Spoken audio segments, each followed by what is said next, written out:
Bem-vindos.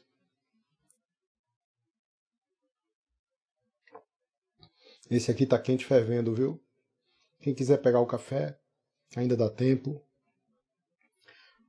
E obrigado por nos acompanhar. Valeu.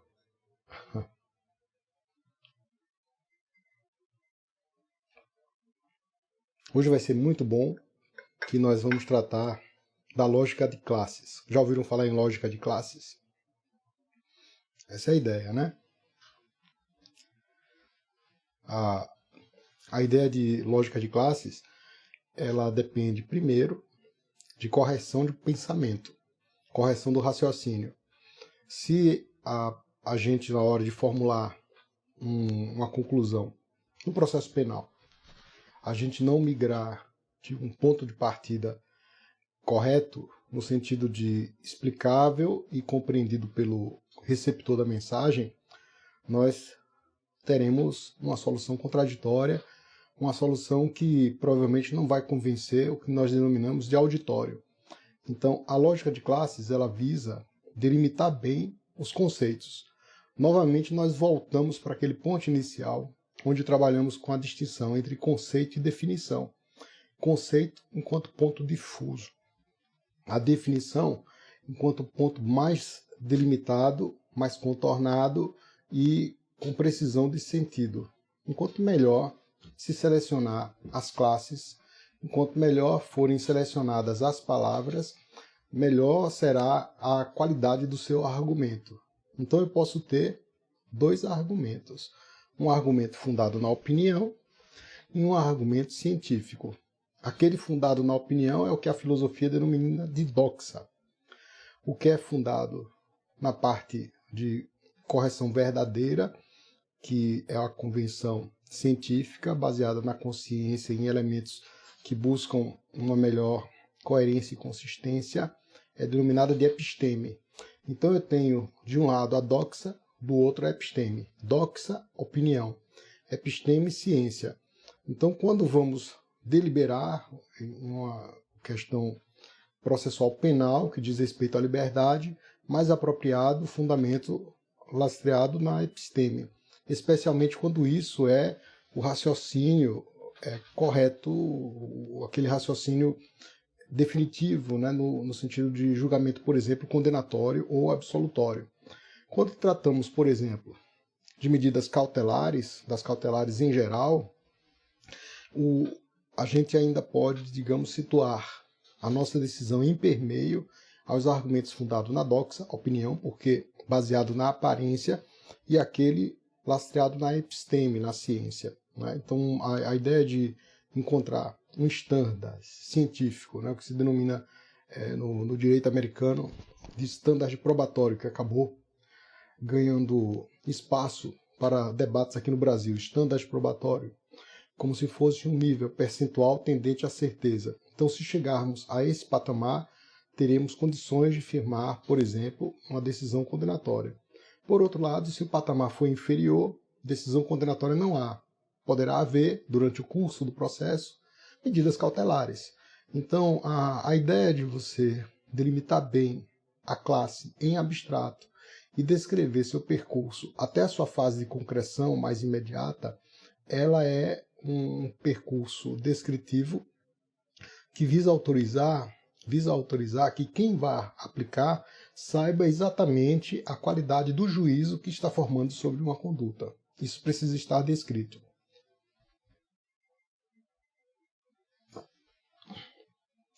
Apesar de nós trabalharmos com a ideia de dogmática e com a ideia de contornar as classes para aplicar o direito, a gente procura propor um diálogo com a criminologia crítica.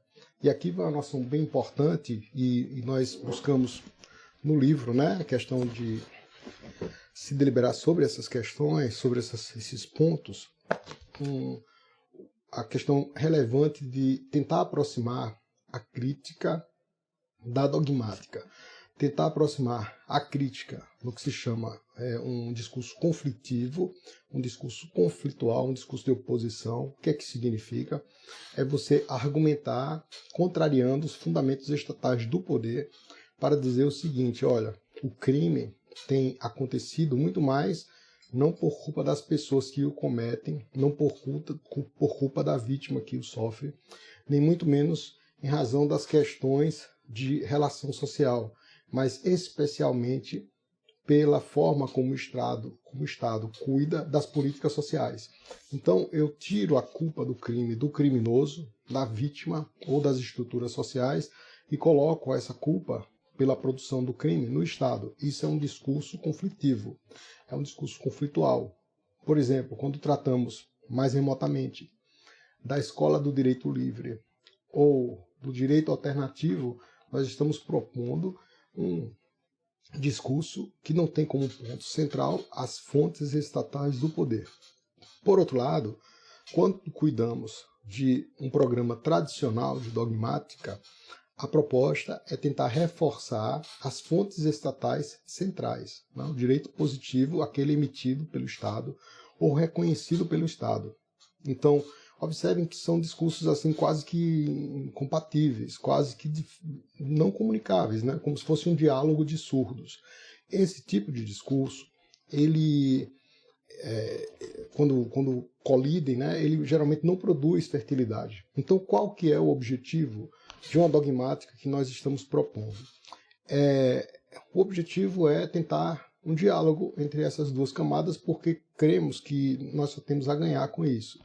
Então, se tivermos uma dogmática séria, competente e fundada na proteção dos limites constitucionais e na ideia de trilho para se poder limitar, por exceção, a liberdade, parece que os discursos eles podem ser comunicáveis, nós podemos ganhar com isso. De um lado, o discurso crítico para enfatizar a corresponsabilidade estatal pela prática de delitos, pela dificuldade de acomodar todos de maneira igual socialmente, e, por outro, reforçar as fontes estatais do poder, propondo que, com um exercício democrático e um exercício que limite o abuso de poder, nós consigamos um direito mais adequado, mais respeitador dos direitos humanos e que respeite a individualidade das pessoas. Então, gente, esse tópico ele é um tópico muito importante do livro. Na verdade, é a inauguração da segunda parte do livro. O livro é dividido em 6 partes. E o curso de Direito Processual Penal é em conformidade com a teoria do direito, dividido em 6 partes, 6 grandes eixos. Essa segunda parte trata da lógica de classes no processo penal, né? Então, lógica enquanto pensamento correto e classe enquanto divisão. Então, eu preciso dividir de maneira uniforme, de maneira que abranja todo o curso de processo penal, todo o programa, né? Então é um curso apto a ser desenvolvido na graduação, tranquilamente, com um propósito de maior desenvolvimento de raciocínio.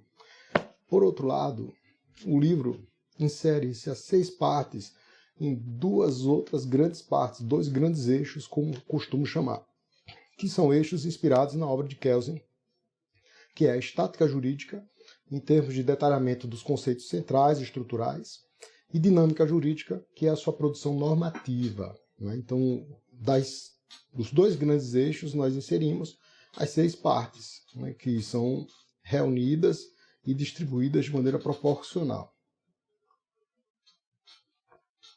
A última parte do livro trata da análise do direito processual penal. Então, aqui nós temos todo o programa de processo penal, né? Então, nós vamos relacionar os aspectos da estática com os aspectos da dinâmica em sua aplicabilidade real, né?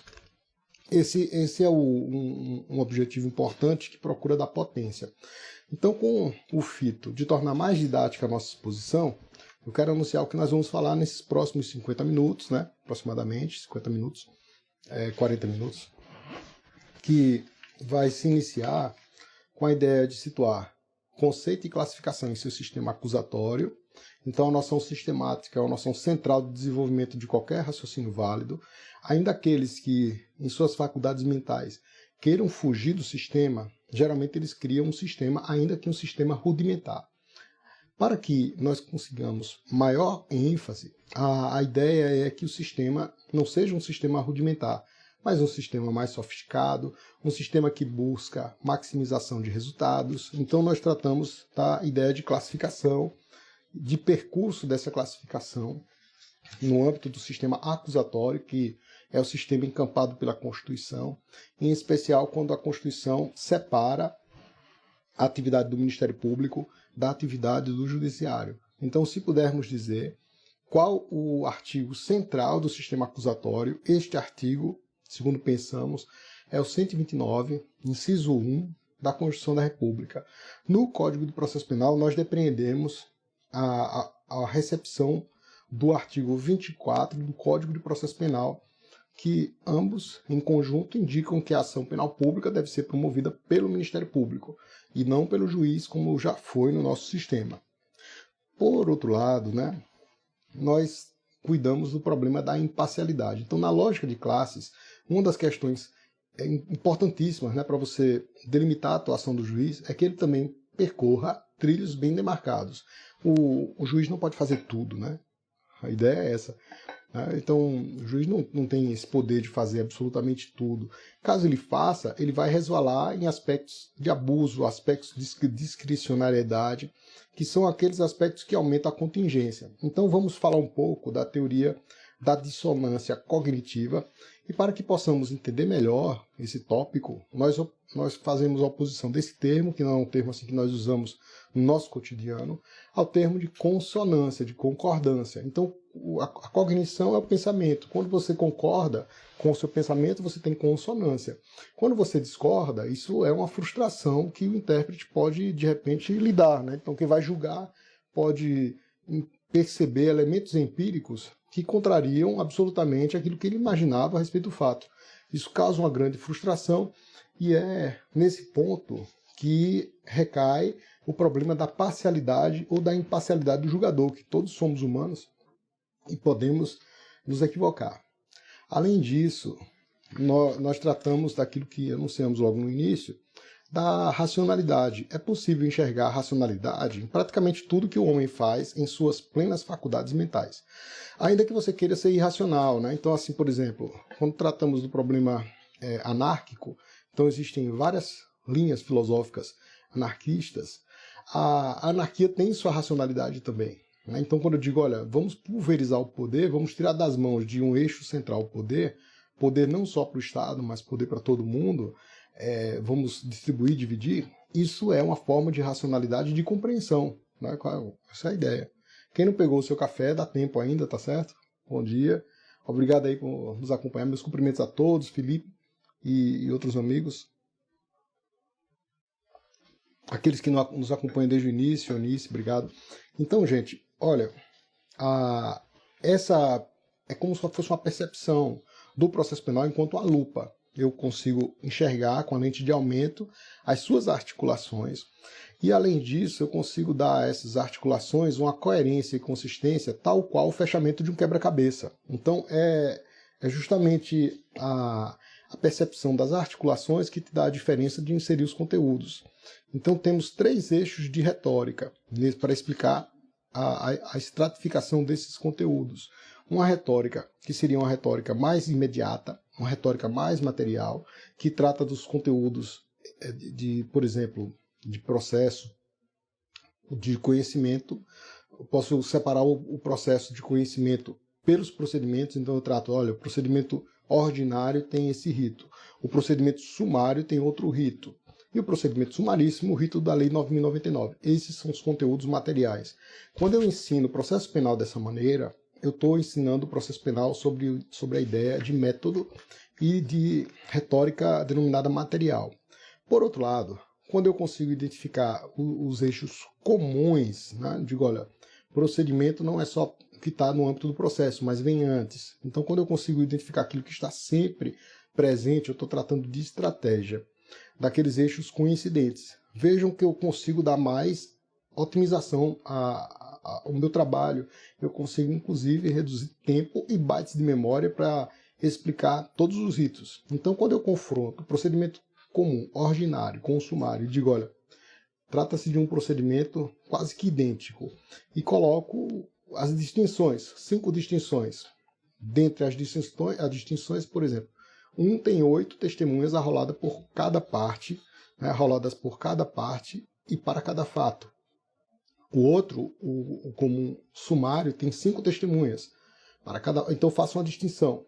O resto tem algo de comum. Isso é estratégia. Então eu consigo identificar uma constância na diferença. Vejam que essa forma de raciocínio não deixa de ser algo parecido com a filosofia de Hegel, porque Hegel explicava justamente a permanência na mudança. Então, existem algumas mudanças de um procedimento para outro que você consegue distinguir com o gasto de muito menos bytes, né, de memória para este fim. Tenho também, neste tópico que nós vamos comentar, a explicação da estrutura da relação normativa, né? Então, as normas se relacionam e a relação de normatividade, se você conseguir identificar seus eixos, você vai perceber, por exemplo, a existência de pelo menos 4 normas, né, que estão sempre presentes no ato de concretizar o nível abstrato para o concreto. Essas 4 normas, elas são passíveis de controle. Então, qual a grande vantagem de você identificar essas 4 normas, né? Qual que é a principal vantagem disso? É que você tem capacidade de argumentar e controlar, né? Então, se, por exemplo, na hora de aplicar uma norma qualquer, o juiz viola uma regra de competência, que é a segunda norma que segundo eu identifico em todas as normas de processo penal, você tem condições de indicar, olha, houve uma violação de uma regra, não era ele apto a decidir, a deliberar sobre isso, e aqui está o ponto específico onde foi violado o direito positivo. Então, qual a grande vantagem de você trabalhar sobre a ideia de lógica de classe? É que você tem condições de controlar o abuso. Ou ainda, o chamado controle epistêmico, né? Tem controle epistêmico, olha, controle epistêmico, esse nome difícil, né, que alguns falam e muita gente se assusta e já não quer mais saber do assunto, é controle do conhecimento, né? Controle do que você conhece. Mas como você conhece? Aí, se você for para Kant, por exemplo, o conhecimento é uma síntese. O conhecimento é um juízo sintético. Então você tem elementos empíricos, por exemplo, é empírico o texto legal, é empírico. Ele um dia não foi empírico, mas depois de documentado ele se torna empírico. Então é empírico, mas eu tenho a parte de estrutura para aplicar esse texto e concretizar. Quando eu faço a simbiose, isso é conhecimento. É por isso que o processo condenatório é um processo de conhecimento, porque você faz sucessivas sínteses a respeito do que você está enfrentando e conhecendo. É por isso que o juiz deve ser um grande ignorante em relação aos fatos, né? Ignorante não no sentido de ser alguém estúpido, lógico. A ideia de ser ignorante é que ele não conheça previamente os fatos antes de julgar. Geralmente, quando a pessoa se interessa muito e conhece previamente, há problemas de julgamento. A ideia de você julgar antecipadamente, previamente, é uma complicação para a imparcialidade. E nós somos seres humanos. Se eu me interesso muito sobre um fato, eu vou atrás da prova que procure confirmar aquilo que eu estava imaginando, por hipótese, né? A gente pode dizer o seguinte, olha, no processo penal existe uma hipótese, né? Na denúncia existe uma hipótese acusatória, e alguns chamam hipótese probatória. Essa hipótese, então, ela pode ser confirmada, mas deve ser confirmada pela atividade das partes. Então o sistema é acusatório.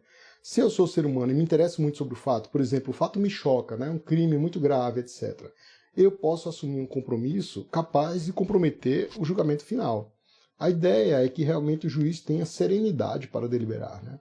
A serenidade parece muito importante, porque ela requer tranquilidade, não bem uma neutralidade no sentido subjetivo, porque nós não somos neutros, mas seria uma neutralidade no sentido objetivo que conduz àquela ideia de desinteresse prévio, né? Então, o que é um desinteresse prévio? Eu diria que é uma atitude filosófica, de contemplação. Eu estou para examinar o fato, então eu não posso me envolver ao ponto de me tornar parte no processo. Não é? Então é isso aí. Essa é uma forma de explicar, né, a imparcialidade, que às vezes a gente não entende, né, mas imparcialidade é de não ser parte, de não tomar partido. Se nós entendermos o triângulo, é como se você não pudesse migrar nem para um lado nem para o outro. O triângulo não é bem que o triângulo exista na realidade. O triângulo na realidade não existe. O triângulo é uma representação ideal. É uma parte do nosso conhecimento ideal que ajuda a explicar questões da realidade, né? Então, aqui no esboço das relações normativas, eu enfatizo sempre o problema da nulidade como eixo central do conhecimento do processo criminal. A nulidade ela é importantíssima porque você consegue identificar a partir dela todo o direito processual penal. Nulidade é tudo, né? Nulidade, ao mesmo tempo que seria nada o significado literal, nulidade como zero, ela é também tudo se você procura enxergar o direito pela sua órbita. Você só consegue distinguir liberdade a partir da não liberdade, direito a partir do confronto com o não direito, conformidade quando se sabe o que é desconformidade, presença com ausência e assim por diante. Daí a importância de colocar o tema em seu eixo central.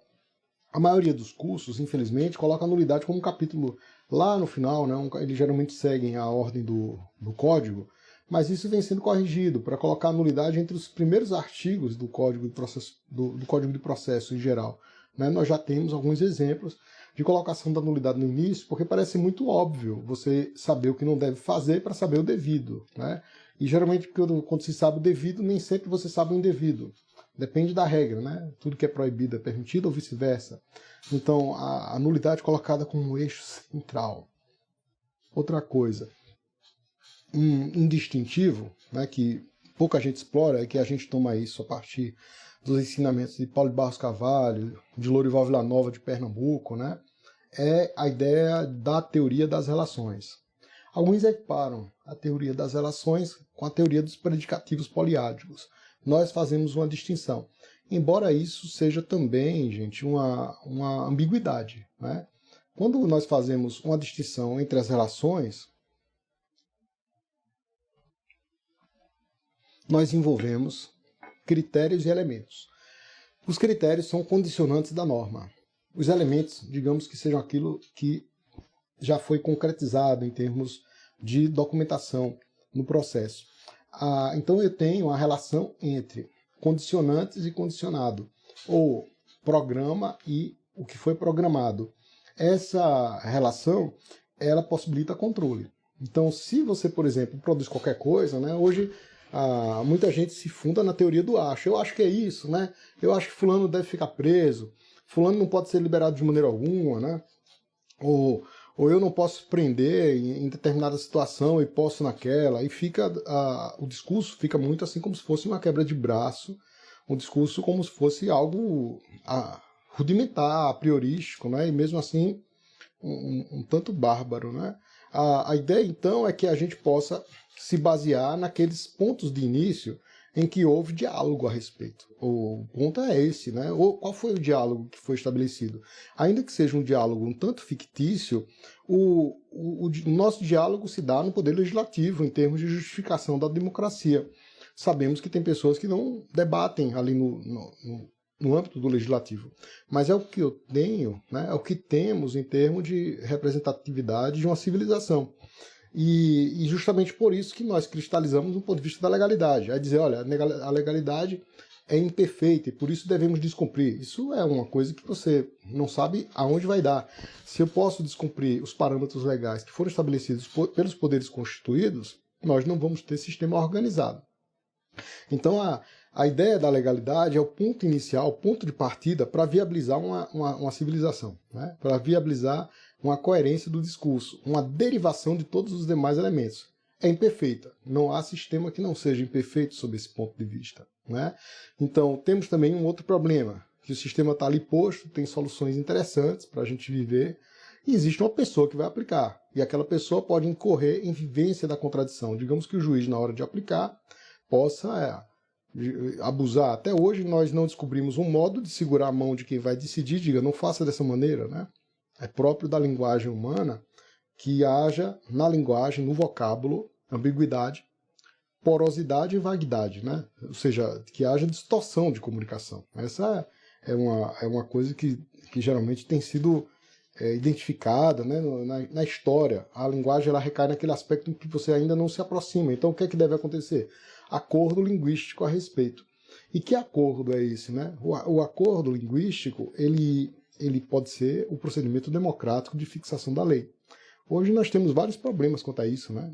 Então, assim, por exemplo, órgãos que não têm a menor legitimidade democrática legislando, né? Ou inovando o ordenamento jurídico. Assim, com toda a vênia, né, nós não concordamos com o procedimento de um órgão judicial de dizer que é possível citação por WhatsApp, né? Assim, não tem essa previsão legal, isso subverte toda a hierarquia normativa. Então o livro trata desses problemas que aconteceram até depois da sua gestação, mas já tratava antes disso, porque isso viola aquele eixo central que justifica a sua produção e sua autorreprodução. Então, em relação à teoria dos predicativos poliáticos e teoria das relações, as normas elas se interrelacionam tanto dentro do seu eixo interno, então falamos de proposições intranormativas, quanto em relação ao seu eixo vertical, que trata da relação extranormativa.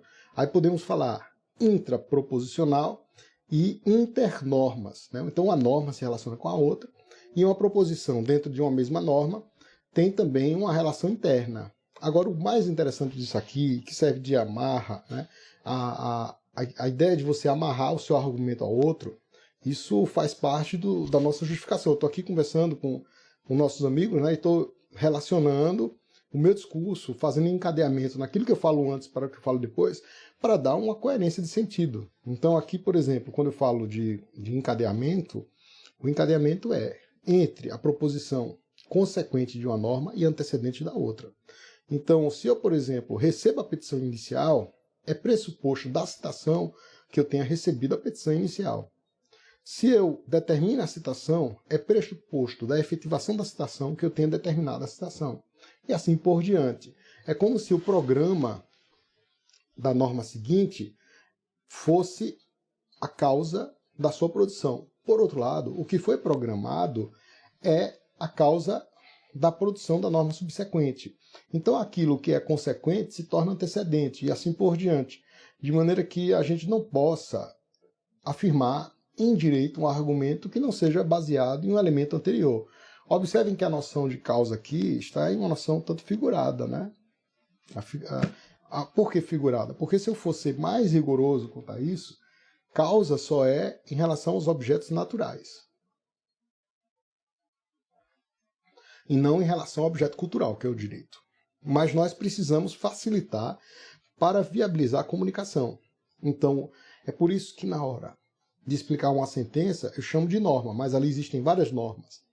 E também na hora de justificar um pressuposto antecedente que, em razão de uma incidência humana, torna aquilo transformado em uma declaração consequente, eu falo de efeito, né, causa e efeito, para facilitar a comunicação, né, para tornar mais simples a forma de explicação. Então, a teoria das relações ela vai indicar as formas como as normas se apresentam.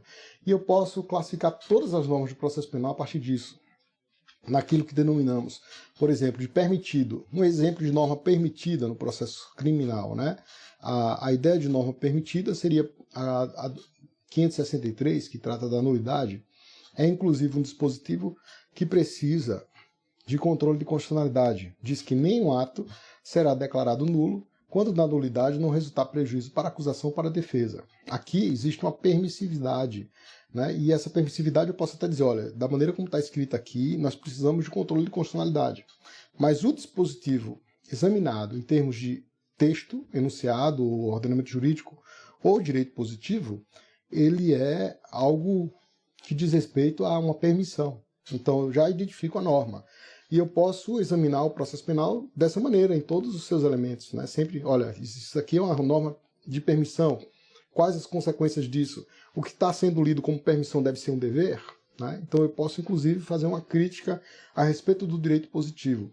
Uma outra questão é que eu posso identificar normas de conteúdo obrigatório. É interessante esse modal obrigatório, porque você pode identificar no modal seguinte, que é proibição, uma noção de obrigatoriedade também. Aí vejam como uma classificação ela pode adotar um critério, seja um critério, por exemplo, dúplice, como um critério tríplice. Aqui eu posso dizer, olha, é obrigado fazer. Ou então eu posso dizer, é obrigado não fazer. Quando eu falo obrigado não fazer, isso equivale a proibido.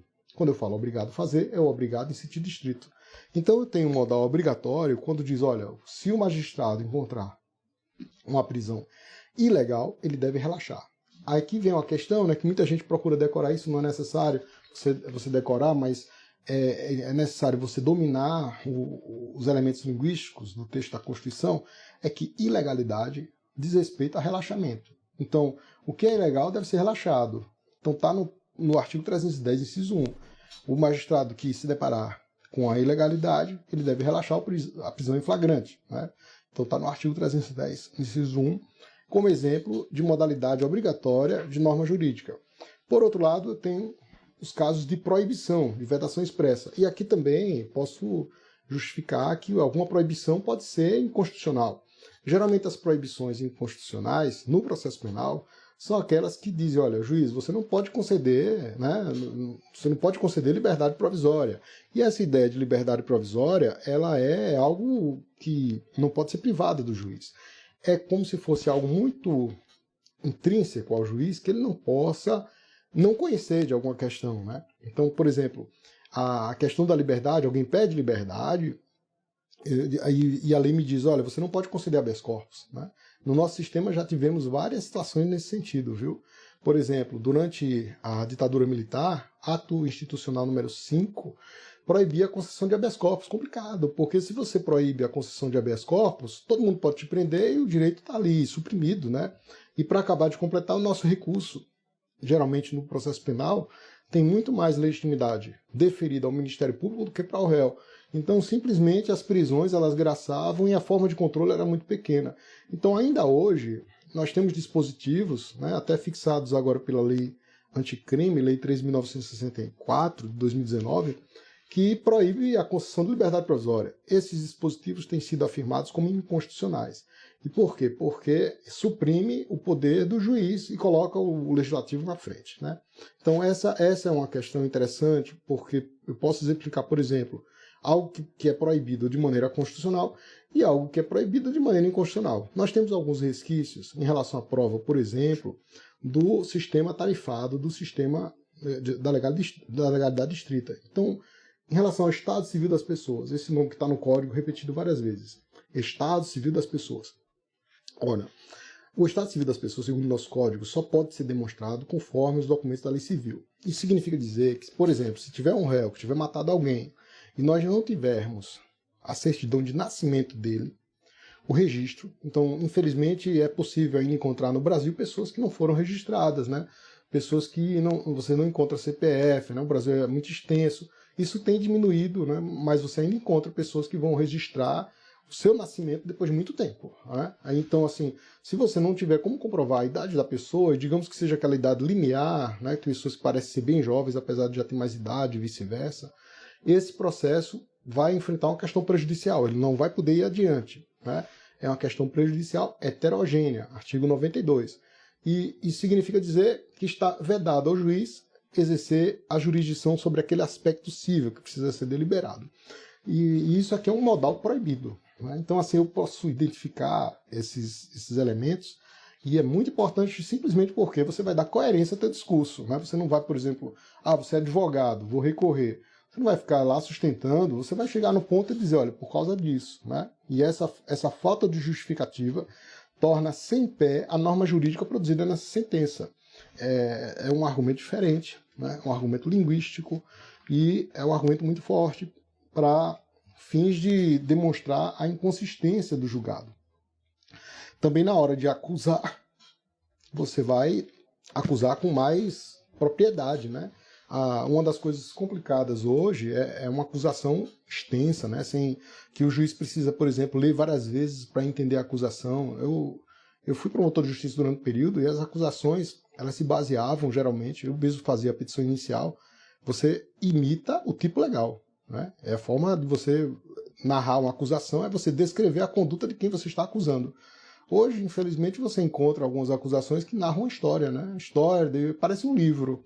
Então, temos notícia pela mídia de denúncias de 200 páginas, né? Isso é inconcebível. Denúncias que têm índice sumário, né? Ou denúncias que você não consegue fazer uma narrativa de todos os elementos do tipo em um único parágrafo. Então, esse tipo de acusação, ela tem uma inépcia, não porque simplesmente é a narrativa que não decorre à conclusão, não é bem isso, mas é uma inépcia porque inviabiliza o direito à ampla defesa. Qual a importância da petição inicial? a petição inicial, eu achei interessante, um amigo meu colega, a gente estava numa reunião no tribunal, aí disse bem assim, Rosmar, eu fui na Europa e achei lá interessante que os europeus, eles estudam primeiro, os juízes europeus estudam primeiro a petição inicial. Aí eu disse, poxa, que coisa tola estudar a petição inicial, né? Mas justamente porque a petição inicial é tão importante e que se ela for descrita de uma maneira deficiente, você simplesmente vai inviabilizar todo o processo. Ela é o pé, ela é digamos assim, o alicerce. Né? Então, se é uma petição inicial mal feita, não tem que salvar aquela petição inicial. Ela vai causar problema para a defesa, ela vai causar problema para a sentença, ela vai causar problema para o recurso. Né? Então, esse é uma questão bem relevante. Então, a petição inicial ela é descrita de maneira similar ao tipo penal, com os elementos inseridos a partir da prova produzida. Aí isso vem sendo cada vez mais complicado. Né? Eu tive uma notícia de um processo que tinha terabytes de memória, né, assim, inseridos no processo eletrônico. Então imagine vocês ter que abrir documento por documento, milhares de documentos, e esses documentos não apontados na petição inicial. Né? Isso é uma coisa absurda, porque a pessoa tem 10 dias para apresentar a sua resposta preliminar à acusação. Essa é uma questão muito importante que você vai identificar a partir dos eixos normativos. Então eu digo, olha, existem aí elementos que dizem o que eu estou afirmando para vocês. Está no artigo 395, 397, por inferência contrária. Né? Por inferência contrária. Também a partir de uma inferência direta no artigo 564. Então aqui eu faço uma relação de DVC que pode ser intraproposicional, intranormativa, quando está dentro da própria norma. Então até ali existe enlace, até ali existe liame, como também no plano vertical, quando é proibido, permitido ou obrigatório, no âmbito que a gente chama de internormativo. Geralmente eu posso delimitar a estrutura normativa em duas, mas não é impossível que você faça o enlace mais de uma norma jurídica, sabe? Essa é uma questão bem interessante. Então, quando tratamos, por exemplo, da norma, nós podemos ainda classificar esses elementos. Então eu tenho elementos e tenho critérios. Né? A ideia de critérios, ela se refere à norma abstrata geral. A ideia de elementos são aqueles documentos que estão no ato processual que vieram a partir da norma jurídica produzida em nossa mente. É uma questão, gente, de você ter noção do que você fez. Né? Isso é muito importante. Eu tenho um livro aqui que foi recomendado pelo professor da Paraíba, Eduardo Rabenrocha, eu acho um dos maiores filósofos, né, reconhecidos aqui no Brasil. Conhecimento fantástico. Quem puder assistir e seguir lá o Filosofia em Cena, que é um perfil do Instagram, dá uma lida lá no que ele escreve. Ele recomendou um livro chamado Incógnito. E esse livro eu acabei recomendando para meus alunos também, até da graduação, Incógnito. Né? Como se fossem as vidas secretas do cérebro. E realmente, você acorda de manhã, acaba o dia, se você for recapitular o que fez, você se perde. Isso também é no processo, em termos de descrição. A descrição ela é uma descrição retrooperante, né? E ela serve também de parâmetro para a atividade prospectiva. Então, você descrever, ela tanto justifica o que você fez, como justificará o que você vai fazer. Em termos normativos, eu posso também explicar a norma jurídica. Né? Então, a norma jurídica é um dos conceitos mais fantásticos que nós temos no direito, porque ela refere a pensamento. Eu posso dizer que norma jurídica é uma expectativa futura, né? E posso também mencionar a norma jurídica como um espelhamento do que foi passado. Na prática, a norma jurídica é a consciência que nós temos do que foi feito, do que será feito. Então, pensar fora da lente normativa acaba sendo um arbítrio, né? Acaba sendo muito arbitrário, porque você tende a fazer o que você deseja enquanto ser humano. Então, se, por exemplo, lá em Nietzsche, você diz, olha, o homem tende a abusar, né? Para falar no professor Hamilton Bueno de Carvalho, todo poder é abusivo, né? Todo poder ele tende a oprimir. E isso é verdade. Então, se você não tiver a observância, né, do controle e do autocontrole, você vai abusar. Então, a ideia de norma, ela trabalha tanto com essa noção de teoria das relações, como do seu correlato, que seria a mesma face, né, ou a outra face da mesma moeda, que é a teoria dos predicativos poliádicos. Aqui, gente, é um outro passo, né, que nós estudamos, teoria dos predicativos poliádicos. existem sujeitos, né? Então, os sujeitos se interrelacionam. Por exemplo, nós temos sujeitos processuais, que são pessoas que se interrelacionam. Mas a ideia de sujeito não é só de pessoa, tá certo? Então, assim, eu posso, por exemplo, tratar de uma frase em que tem sujeito, verbo e predicado.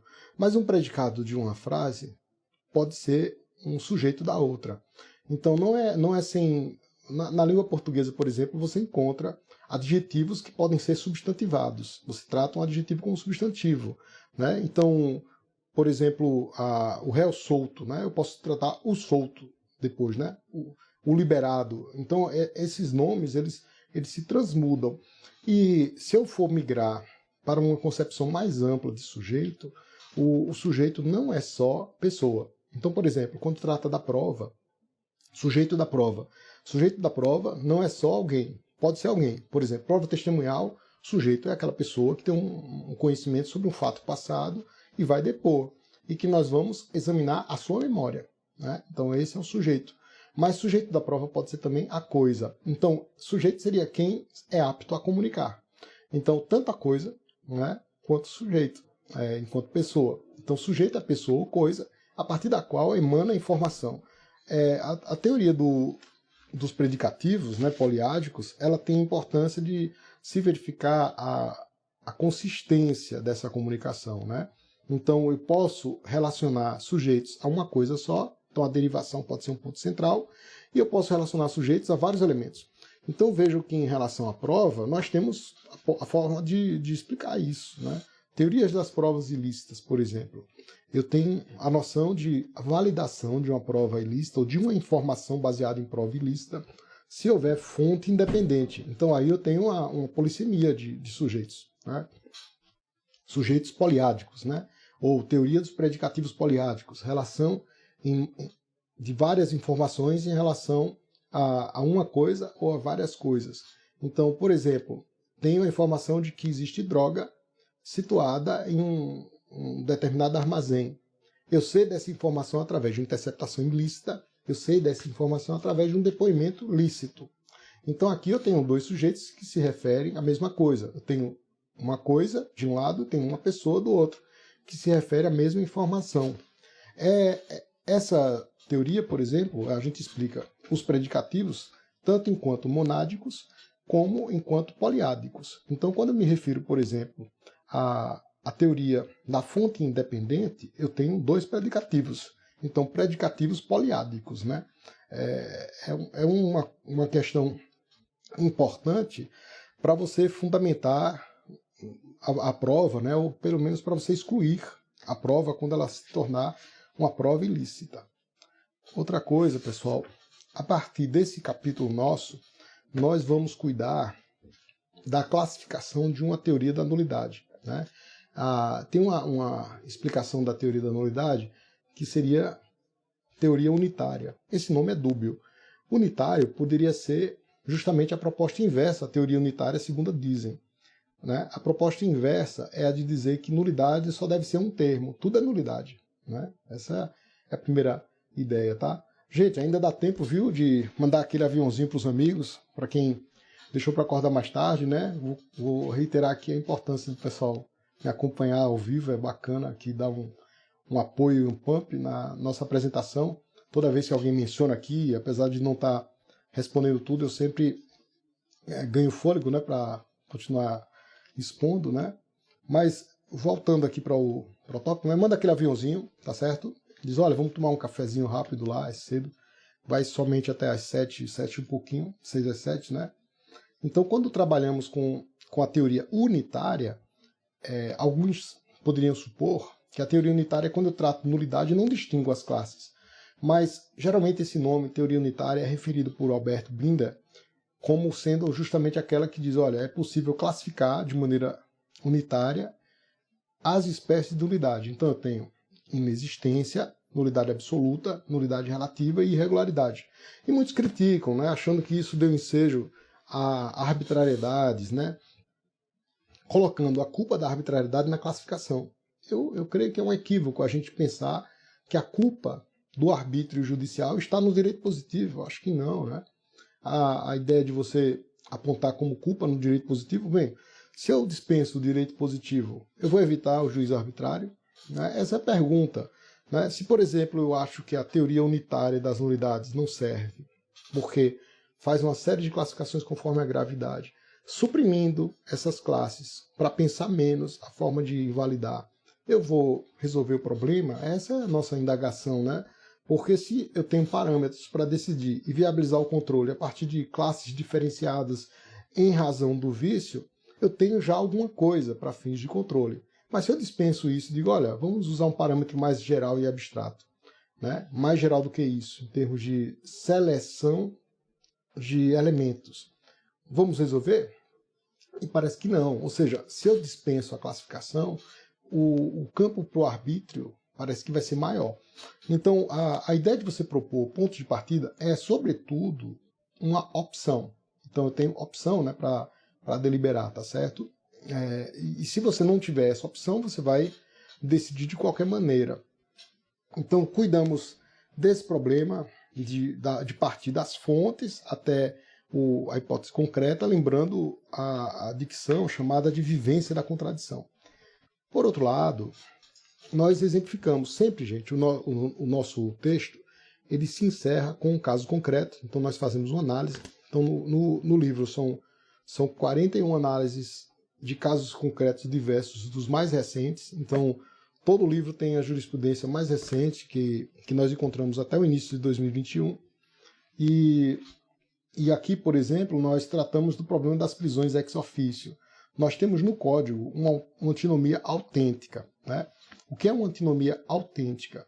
A antinomia autêntica é aquela que você não tem no direito positivo condições de resolver.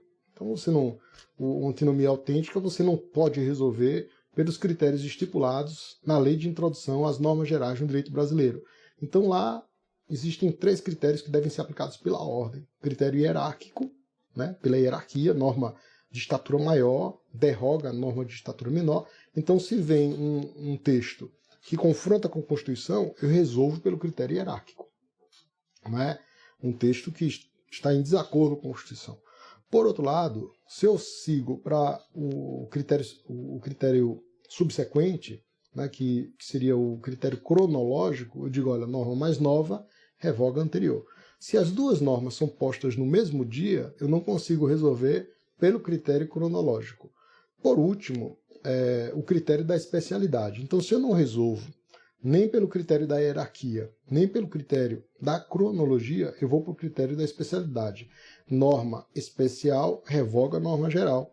E essa ideia da norma específica ser aplicada em lugar da norma geral, ela é o último degrau da solução das antinomias aparentes. Mas quando eu estou diante de uma antinomia real, é mais difícil de você resolver. E a gente propõe a resolução através dos critérios de proporção. Dentre essas antinomias, nós temos ali no artigo 311, em confronto com o artigo 316, a possibilidade, de um lado, de decretação de prisão ex officio para os casos de renovação, no 316, e a vedação peremptória estipulada pela própria lei anticrime, que foi editada em 2019, Lei 3.964.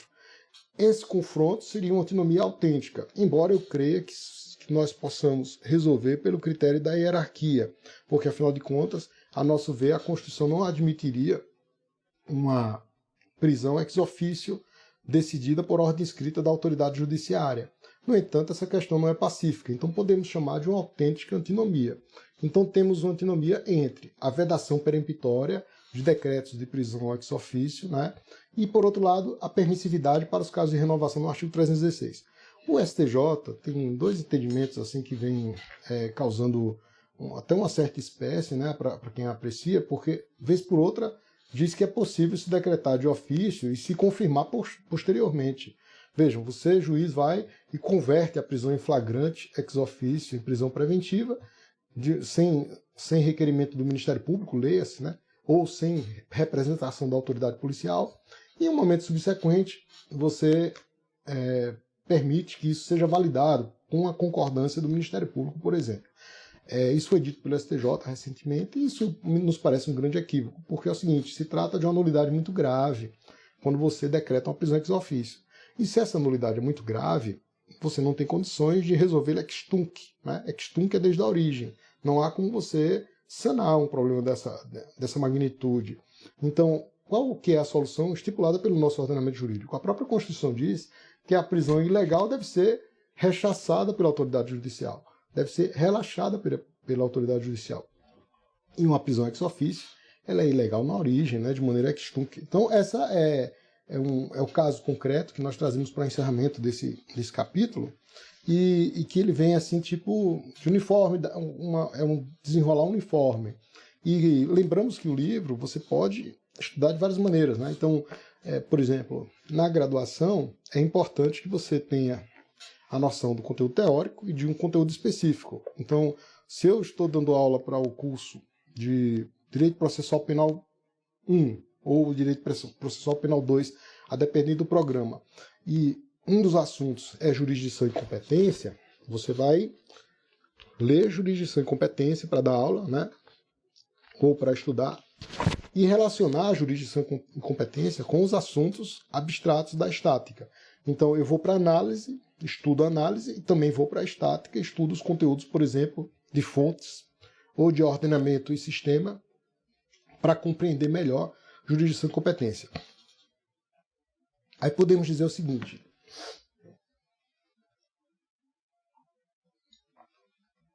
que fica muito assunto para estudar, mas não, porque o livro está com capítulos curtos, né?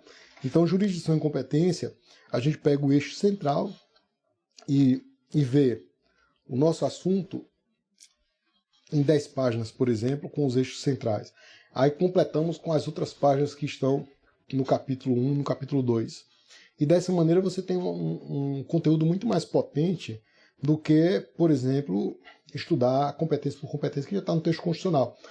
Ou então ficar repetindo os artigos do Código tal qual está escrito já no próprio Código, ou na Constituição.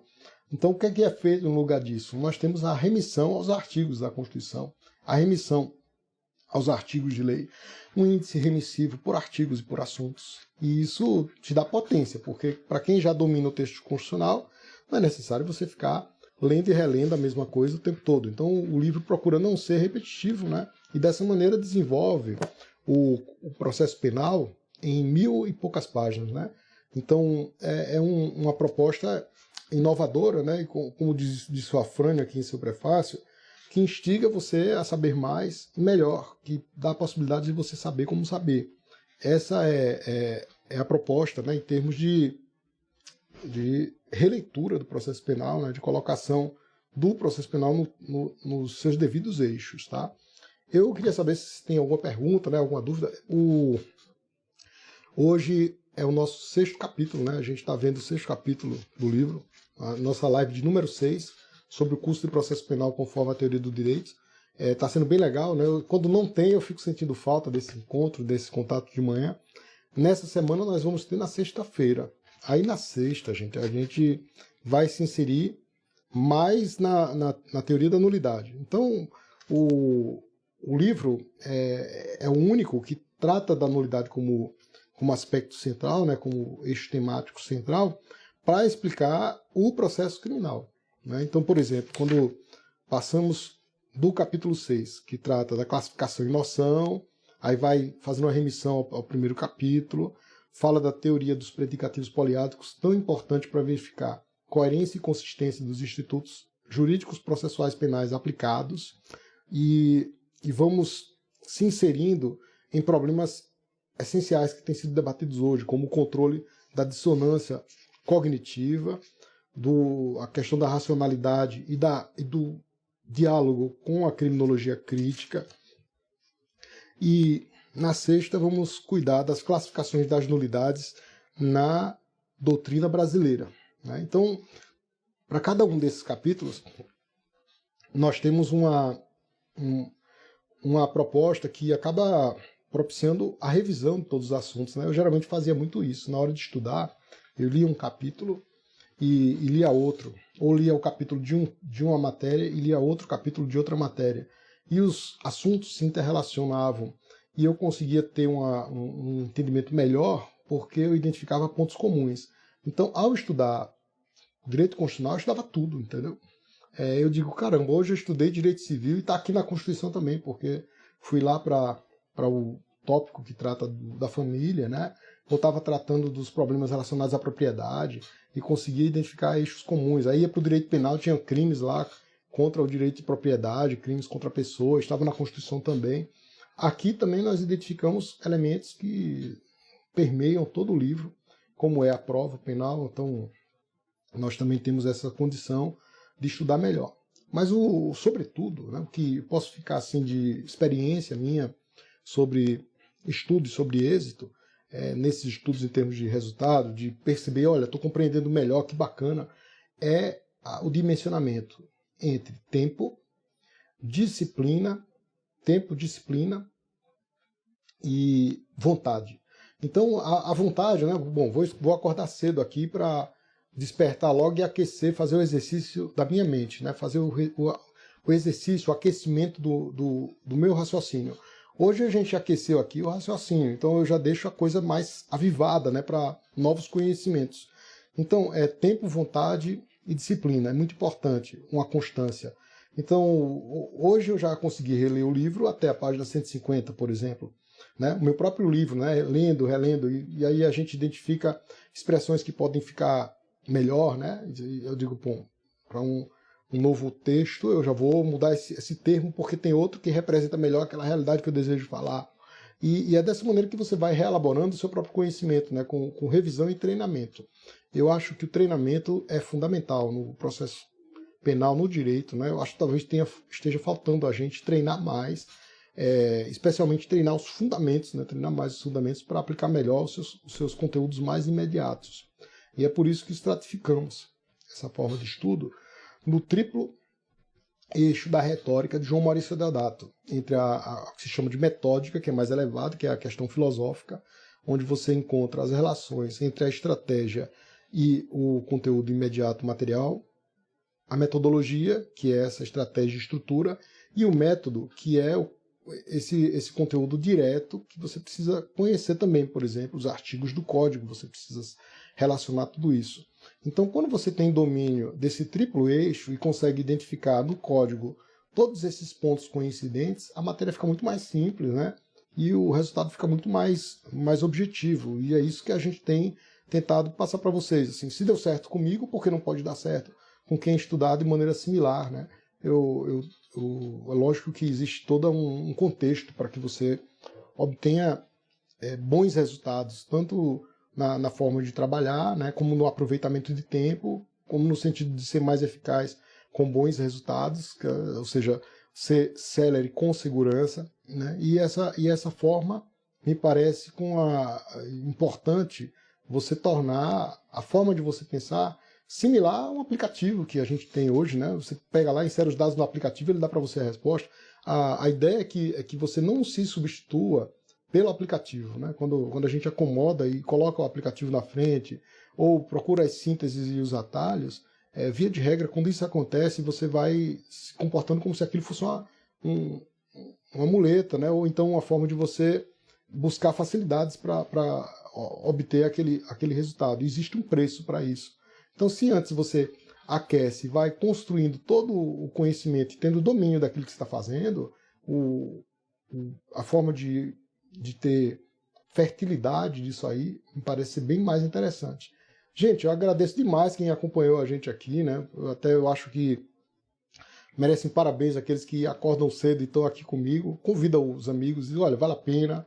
A gente tá junto ali, que tá todo mundo com a cabeça descansada, né? Já dormiu, já está no início do dia e a gente vem com todo vigor, prepara aquele café, a água, que eu até aprendi a fazer algumas artes aqui com café para ficar mais interessante, né? Viu? E aqui me perguntaram, né, qual a dica para estudar o livro Direcionado para Concurso. Eu acho que é uma boa síntese, é um resumão, né, para você dar aquela revisão. Você não pode usá-lo como eixo principal, né? Assim, o fundamento que vai te dar uma... Porque é o seguinte, se você vai para aqueles conteúdos que já estão sintetizados, você tem condições, por exemplo, de responder uma prova de véspera. Mas, geralmente, esses assuntos eles vão se esvaindo, você vai perdendo mais rapidamente. Então, como não perder esses conteúdos que estão, por exemplo, em uma obra direcionada para concurso? É justamente você tendo conhecimento de um fundamento, né? de um eixo mais sólido. Então, quando eu leio um eixo teórico, como, por exemplo, de teoria do direito, de teoria geral, né? de identificação do que é ciência do direito, para o que é o direito positivo, você tem uma formação que estimula a tua estrutura, e isso se perde com mais dificuldade. Então, o livro de sínteses, né, o livro de resumo, ele tem uma utilidade, eu respeito bastante, né, essa utilidade, que é a utilidade de você, por exemplo, fazer um estudo mais próximo do concurso, né, que preciso saber aquilo para responder uma prova, mas também ciente de que aquilo se perderá de maneira mais fácil, né, ele também vai embora, da maneira como ele pode vir rápido, ele também se esvai. Enquanto um conhecimento filosófico, você consegue identificar uma constância naquilo que você estuda, e isso se perde menos, sabe, amigo? É isso. Essa questão da disciplina, César, também é importante. Então eu, por exemplo, para estar aqui com vocês, eu me acordo bem mais cedo, né? Eu já o despertador de 4h20, aí já é um banho, eu tomo café, já vou ler, estudar, para que o conhecimento esteja mais vivo e a gente aproveite melhor esse tempo de 1 hora, tá certo? Então um grande beijo a vocês, muito obrigado aqui pela presença, pela participação. E quem precisar, manda um direct, eu respondo todos os directs, e ainda que demore um pouquinho, mas eu respondo. E a gente vai mantendo atualizado aí também no nosso perfil de Instagram. Quem puder seguir o YouTube também está lá. Os vídeos vão estar lá, então vocês podem contar conosco, tá certo? Um abração, um beijo. Sexta-feira a gente tem outra live. Valeu. Tchau, tchau.